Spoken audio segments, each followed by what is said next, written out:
दिव्यांका नमस्कार। दिव्यांका क्या पढ़ती हो? जी सर, मैं कॉमर्स की छात्रा हूँ।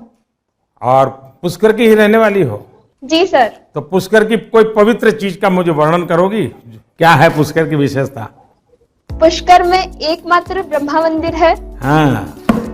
और जो पुष्कर राज है वह 68 तीर्थों का गुरु है। अच्छा, ब्रह्मा का क्या रोल रहा है? जी, उन्होंने पृथ्वी को क्रिएट किया है। अच्छा बताइए दिव्यांका, क्या सवाल था आपके मन में? सर, मेरे कुछ मित्र ऐसे हैं जिनकी मेमोरी एवरेज है। वे किसी भी विषय को कितना भी पढ़ ले, वे परीक्षा में उसे याद नहीं रख पाते हैं। सर, वे ऐसा क्या करें कि वे उस विषय को याद रख सके? अच्छा, तो आपको मेमोरी की जड़ी बूटी चाहिए। जी सर। देखिए दिव्यांका, आप सबसे पहले अपनी डिक्शनरी से इस शब्द को डिलीट कर दीजिए। आप सोचिए ही नहीं कि आपके पास याद करने की शक्ति नहीं है। अगर आप खुद से जुड़ी कुछ घटनाओं को देखें तो आपको पता चलेगा कि वास्तव में आपको बहुत सारी चीजें याद रहती हैं। जैसे आपकी मदर टंग, क्या मदर टंग आपने किसी को बहुत ग्रामर के साथ पढ़ाया था क्या, सिखाया था क्या? नहीं सर। आपको याद होगा? नहीं नहीं। क्या स्कूल में आपने सीखी या किताब में कहीं? जी नहीं। हाँ, ये सब सुन करके सीख ली। तो यही वो चीजें हैं, जरा सोचिए कि आपको जो पसंद है, क्या इन चीजों को याद रखने के लिए आपने कभी कोशिश की थी? वो बातें जिनसे आप पूरी तरह जुड़ गए हैं, मग्न हो गए हैं, वो बातें जो आपका हिस्सा बन गई हैं, आपके विचार प्रवाह का हिस्सा बन गई हैं, उन्हें आप कभी नहीं भूलते हैं। दूसरे शब्दों में कहूं तो ये मेमोराइज नहीं है, एक्चुअली ये इंटरनलाइज है।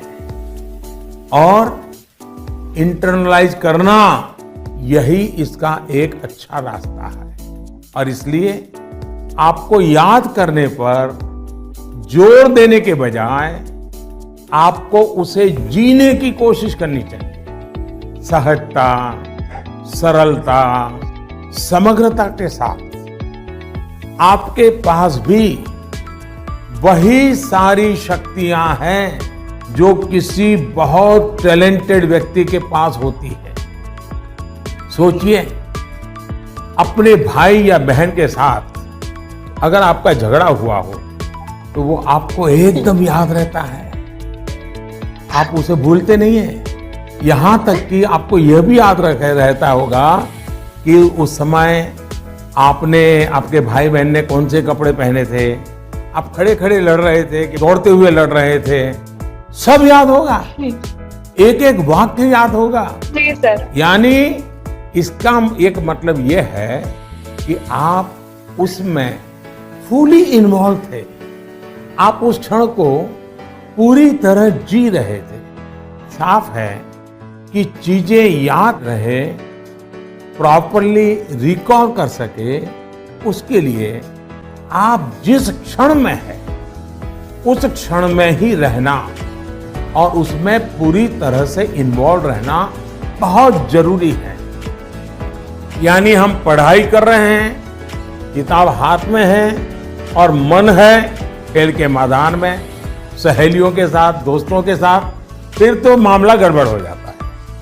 आगे जाकर आप में से कोई विद्यार्थी अगर साइकोलॉजी पढ़ेगा तो उसमें मेमोरी बाय एसोसिएशन का कंसेप्ट विस्तार से समझाया जाएगा। आप याद कीजिए कि स्कूलों में सुबह असेंबली में राष्ट्रगान होता है।